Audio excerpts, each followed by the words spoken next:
So today I was sitting here and this guy had a really nice gray Mercedes right over here, and he comes walking this way with a really cute gray dog, and I'm thinking, the dog is just like trotting along so happy, right? It was this perfectly little, it had a little poodle terrier variation, it had a little haircut and was all happy.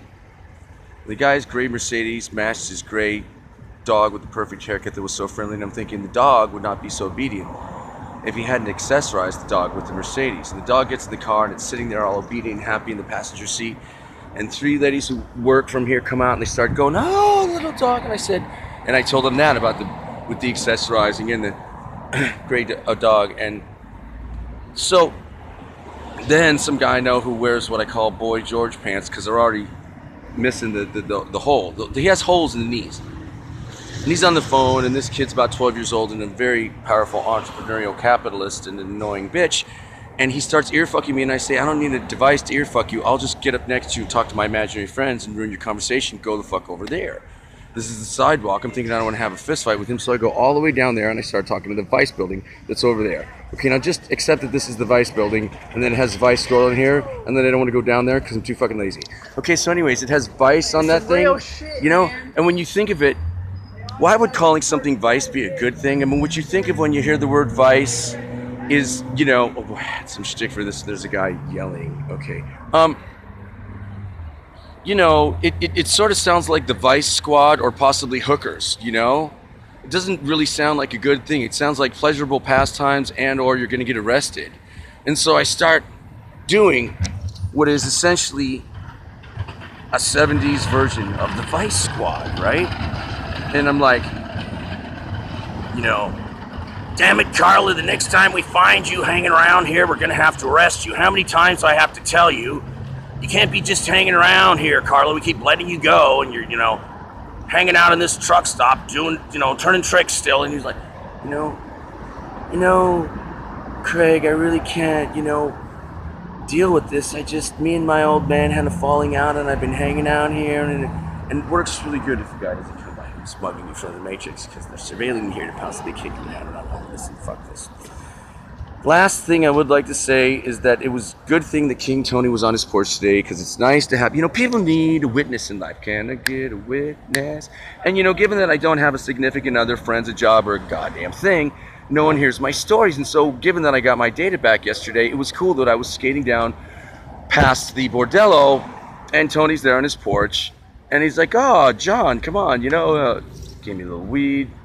And I said, "You know what, King Tony, it's so great to have you to tell this story to because like Geordi LaForge in Star Trek The Next Gen, Alex from next door pulled computer components from my computer and made the monitor work."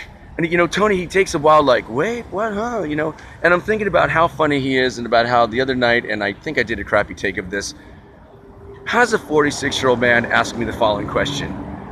"If you drank bong water, could you get high?" And I'm like, how the fuck old are you that you're asking me this question? Didn't you figure this out? I figured this out at like 14. I started smoking weed around 13. Around 14, haven't you ever smoked resins? No. It's like, well, that's a good problem to have, rich dude. That you're 46, you never smoked? No. Well, so then I gave him this long dissertation on Bang, and they make it in India. You got to mix it with milk and then apply fire to it because it's either fire or fat that releases the cannabinoid molecule. And I gave him this highly bioavailable, you know, educated speech. And the thing I noticed with Tony is the more words he hears, the more information he hears, he's sort of like, yeah, that's all confusing, but what's the answer? You know, and I'm just like, that was the answer, bro. He goes, "Okay, so then we shouldn't drink water, bong water? We could drink bong water? Good, we can try it. You want to drink some bong water?" I'm like, "Tony, no, you can't. How old are you that you're asking me this question?" But that's the great thing about Tony is that he's an eternal child, and he is sitting there on his porch, having never had the problem of smoking resin or drinking bong water, does not know, will not get you high, but wants to talk about it for 10 minutes because it's fun. At the end, we went out in front of his lovely building with all the gargoyles and the mural of more, you know, Alexandra. It's the Bordello de Alexandra, and she's there on a mural that Brian painted. He lives on the roof in a shack. She's on a dragon. It's from like the late, whatever, turn of the century. Like it really was a Bordello. And he goes out, he goes, "Hold on a minute, John, just hold on a minute. I know," he goes, "You know what, John?" He goes, "We don't think you're crazy, you're just eccentric. I'm eccentric too." And I wanted to go back into my "so I'm just you without money" speech, but I didn't. He just a minute. I want to appreciate my building. He goes out in front of the building, right? He says, you see how the vine is moving up from the left to the right? You think we need another vine? I said, how about one with purple flowers, Tone? He said, great.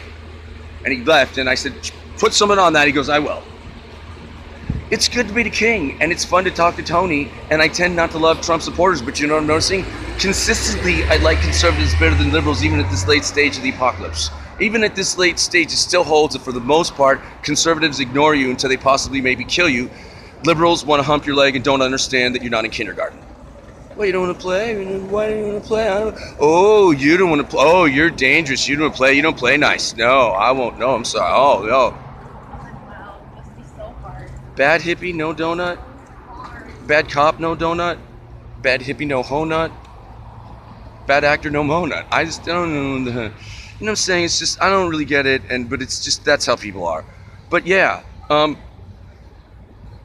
even Andy with the Grammys and the purple pants and the Trump supporting and the Michigas, and he's a Jew, and I'd like him better than the nut job liberals that say, you know, we kicked you out at the coffee house and we know who accused you and we will not tell you. And I'm like, dude, you're a PC Nazi.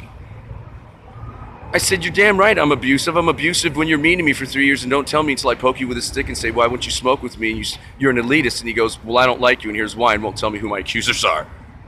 What is this, a scarlet letter? 2, 3, 4. Okay, I'm out. Later.